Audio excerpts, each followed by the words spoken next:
नमस्कार, मैं हूं राजेंद्र धमीजा। अब मैं आपको बताऊंगा कि राहु ग्रह का गोचर जो 17 मार्च 2022 से 29 नवंबर 2023 तक मेष राशि में होगा, उसका कर्क राशि के व्यक्तियों पर क्या प्रभाव पड़ने वाला है। सभी राशियों को ग्रहों के गोचर का फल अलग अलग मिलता है। इसे समझने से पहले यह समझ लें कि राहु के प्रभाव में अचानक यानी आकस्मिक तत्व बहुत अधिक होता है। जब राहु देता है तो छप्पर फाड़ कर देता है, यानी अचानक धन की वर्षा करता है, और जब लेता है तो कपड़े भी उतरवा लेता है। वास्तव में राहु और केतु ग्रह दूसरे ग्रहों के प्रभाव में इतनी अधिक वृद्धि या कमी कर देते हैं कि अंदाजा लगाना भी मुश्किल हो जाता है। जो कल तक अमीर था, राजा के समान वैभव वाला व्यक्ति था, आज वह मांगने के लिए या कर्ज लेने के लिए मजबूर है। यह प्रभाव राहु का ही है। जब गरीबी जाने लगती है और अमीरी आने लगती है तो भी वक्त नहीं लगता। राहु ग्रह अन्य ग्रहों की तरह शरीर युक्त ग्रह नहीं है। राहु व केतु छाया ग्रह हैं। ये आकाश मंडल में दिखाई नहीं देते, इनके स्थान की कल्पना की जाती है। ये दोनों ग्रह आपस में 180 डिग्री की दूरी पर होते हैं, यानी बिल्कुल आमने सामने। इनकी अपनी कोई राशि भी नहीं होती। ये जिस ग्रह में बैठते हैं उस राशि के स्वामी ग्रह की तरह का ही अपना प्रभाव देते हैं। इसके अलावा ये हमेशा वक्री चलते हैं। वक्री यानी उल्टी दिशा की ओर, जबकि अन्य ग्रह वक्री भी चलते हैं और मार्गी भी। केवल सूर्य व चंद्रमा ही मार्गी रहते हैं। शेष ग्रह मंगल, बुध, गुरु, शुक्र और शनि उल्टे भी चलते हैं और सीधे भी। अब करते हैं हम राहु ग्रह के गोचर में राशि परिवर्तन की बात। राहु ग्रह का राशि परिवर्तन 17 मार्च 2022 को हो रहा है। राहु व केतु ग्रह एक राशि में लगभग 1.5 वर्ष तक गोचर में रहते हैं।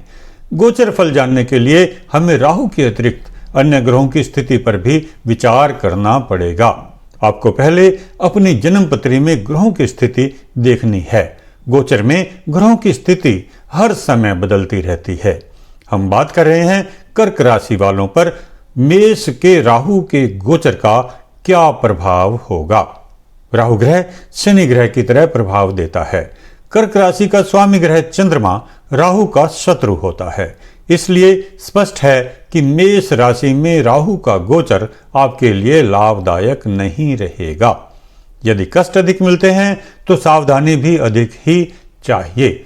यह गोचर आपको कुछ समय के लिए अधिक कष्ट व मानसिक संताप दे सकता है। साथ ही साथ यह बाद में आपको कुछ लाभदायक आर्थिक परिणाम भी देगा। 13 जुलाई 2022 तक की अवधि आपके लिए कुछ लाभदायक रहेगी, क्योंकि इस अवधि में राहु कृतिका नक्षत्र में रहेगा, जो कि सूर्य ग्रह का नक्षत्र है। सूर्य राहु ग्रह के लिए शत्रु माना जाता है, परंतु चंद्रमा के लिए यह मित्र है। इसके बाद 7 फरवरी 2023 तक का समय आपके लिए अशुभ फलदायक रहेगा, क्योंकि इस अवधि में राहु ग्रह भरणी नक्षत्र में रहेगा, जो कि शुक्र का नक्षत्र है। चंद्र शुक्र को अपना शत्रु नहीं मानता, इसलिए ये ग्रह आपस में सम प्रभाव देते हैं। इस अवधि में आपको कुछ सकारात्मक परिणाम मिलेंगे। जो काम आपके रुके हुए हैं उनमें से कुछ काम पूरे हो जाएंगे। आपकी महत्वाकांक्षाओं में वृद्धि होने लगेगी और कुछ माध्यमों से आपको आकस्मिक धन की प्राप्ति भी होगी। संपर्क के माध्यम से होने वाले कामों में भी आप रुचि लेंगे और उनमें आपको सफलता भी मिलेगी। आप कला के क्षेत्र, विद्वता के क्षेत्र व आर्थिक क्षेत्र में उन्नति के शिखर पर पहुंचने में सफल होंगे। आपकी बुद्धिमत्ता और विद्वता में वृद्धि होगी। आपके कार्यक्षेत्र में भी वृद्धि होगी। परीक्षाओं में आपको सफलता मिलेगी। यदि आप नौकरी कर रहे हैं तो उन्नति के अवसर मिलेंगे। कुछ चैलेंजिंग कार्य भी आप सफलतापूर्वक संपन्न करेंगे। आर्थिक दृष्टि से यह समय आपके लिए काफी लाभदायक है। यदि आप व्यवसायी हैं तो आपके व्यावसायिक क्षेत्रों में काफी प्रसार होगा। आपका संपर्क बढ़ने के कारण आपके व्यवसाय में प्रगति होगी। पारिवारिक जीवन में सुखद समाचार मिलेंगे। परिवार में खुशी के कारण स्पष्ट बनते दिखाई देंगे। रुके हुए कामों को पूरा करने का आपको प्रयास करना चाहिए। उच्च अधिकारियों से आपका संपर्क बढ़ेगा और आप काफी आर्थिक लाभ कमाएंगे। सामाजिक जीवन में आप काफी सुखी व तनाव मुक्त रहेंगे। 7 फरवरी से 29 नवंबर 2023 तक का समय आपके लिए अधिक लाभदायक नहीं रहेगा और आपको मिले जुले परिणाम मिलेंगे, जिनमें शुभता अधिक होगी, क्योंकि इस अवधि में राहु अश्विनी नक्षत्र में रहेगा, जो कि केतु ग्रह का नक्षत्र है। केतु ग्रह मंगल की तरह ही फल देता है। इस अवधि में यदि आप प्रगति करना चाहते हैं तो आपको क्रोध की भावना पर नियंत्रण करना होगा और सोच समझकर ही भविष्य की योजनाएं बनानी होंगी। बदला लेने की भावना से आपको बचे रहना चाहिए। जल्दबाजी में लिए गए कुछ निर्णय गलत हो सकते हैं। ये आपके लिए कष्टकारक होंगे। आपको नियम विरुद्ध कार्यों से बचने का प्रयास भी इस अवधि में करना चाहिए।